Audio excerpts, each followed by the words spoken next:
अगर फन से इल्म से आता हो रिज्क तो मियाँ साहब फरमाते हैं बेवकूफ़ां दे नौकर वेखे दानशमंद से आने।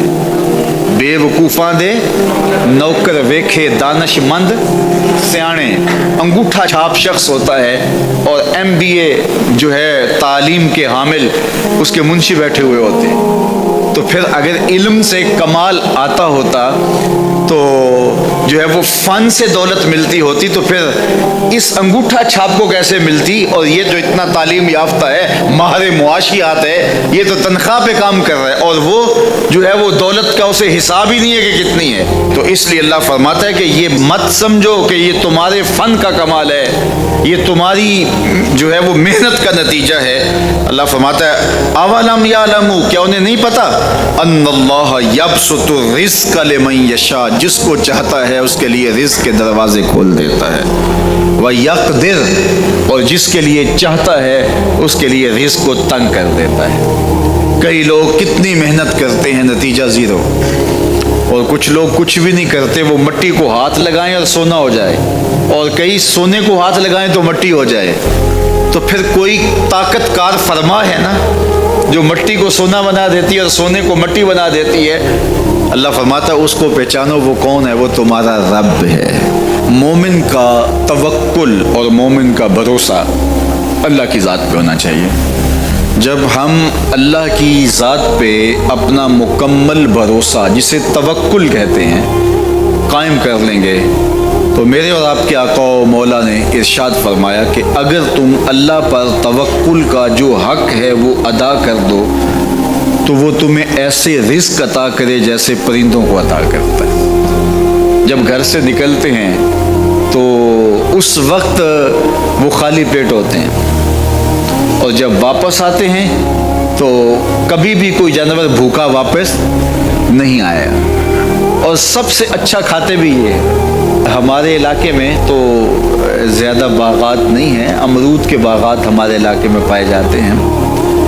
तो अमरूद के बाग में जो अगर कोई देहात का शख्स हो या जिसका अमरूदों का बाग हो या अमरूदों के बाग में उसका आना जाना रहा हो, उससे पूछिए कि सबसे अच्छा फल अमरूद के पेड़ पे अच्छा दाना कौन सा होता है। कोई आपको कहे कि यार अमरूद तोड़ के लाओ, मीठा हो और जो है वो पका हुआ हो और जायकेदार हो, तो वो जाओ तोड़ के लाओ। तो कोई मुझे अगर कहे तो मैं जब अमरूद तोड़ के लाऊंगा तो कभी फीका नहीं होगा, मैं अमरूद तोड़ के लाऊंगा तो कभी बद जायका नहीं होगा। आप मुझे पूछें कि आपके पास क्या फ़न है। मेरे पास फ़न ये है कि मैंने अमरूदों के बागों में जो है वो बचपन गुजारा है और मुझे पता है कि अच्छा और पक्का फल कौन सा होता है। लेकिन मैं आपको निशानी बता देता हूँ। अब नई नस्ल उन्होंने तो नहीं देखा, आप बाग में जाएं और शाखों से लटके हुए अमरूद देखें। जिस अमरूद को तोते ने खा के छोड़ा हो उसको आप तोड़ लें, मीठा भी होगा, जायकेदार भी होगा, एक्सपोर्ट क्वालिटी से भी बेहतर होगा। सबसे अच्छा पूरे पौधे से जो सबसे अच्छा होगा वो उसको चूंच मारता है और फिर सारा खाता भी नहीं है, थोड़ा सा लिया, नखरे वाला आगे बढ़ गया। अल्लाह अकबर। तो जो एक्सपोर्ट क्वालिटी होती है उससे भी बेहतर वो खाता है। तो ये अल्लाह पर तवक्कुल करने वाले हैं। हमें तो पता होता है हमने दुकान पे जाना है, हमें पता होता है हमने फैक्ट्री काम पे जाना है, हमने पता होता है हम वो दिहाड़ी फला जगह करने जाना है।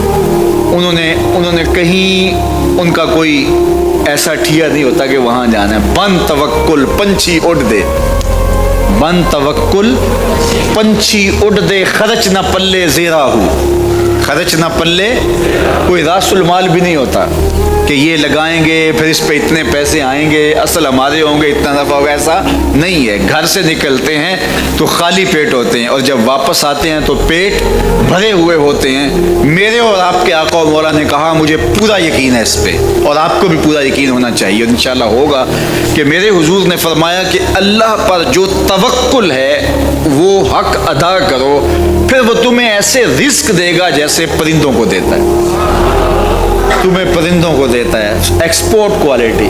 मन कान लिल्लाह कान अल्लाहु लहू, फरमाया तुम उसके हो जाओ वो तुम्हारा हो जाएगा, और जब वो तुम्हारा हो जाएगा कोई कमी बाकी नहीं रहेगी। जो तुम्हारे मन में आएगा तुम्हें मिलेगा।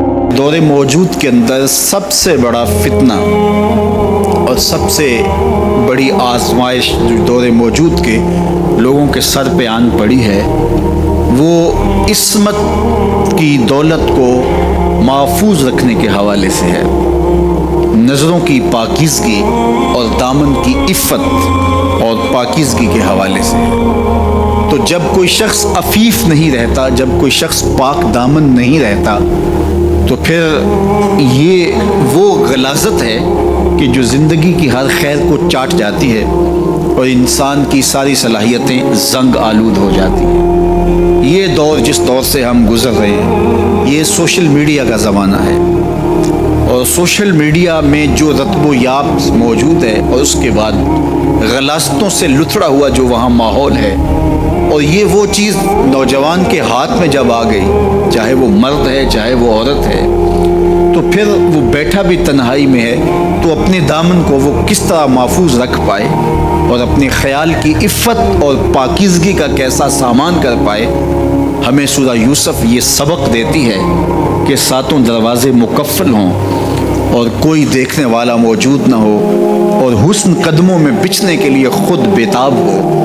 ایک یقین اور ایک عقیدہ ایسا ہے جو دامن پہ ایک دھبا اور ایک چھینٹا بھی گناہ کا نہیں پڑنے دیتا، اور وہ یقین یہ ہے کہ میرا اللہ مجھے دیکھ رہا ہے۔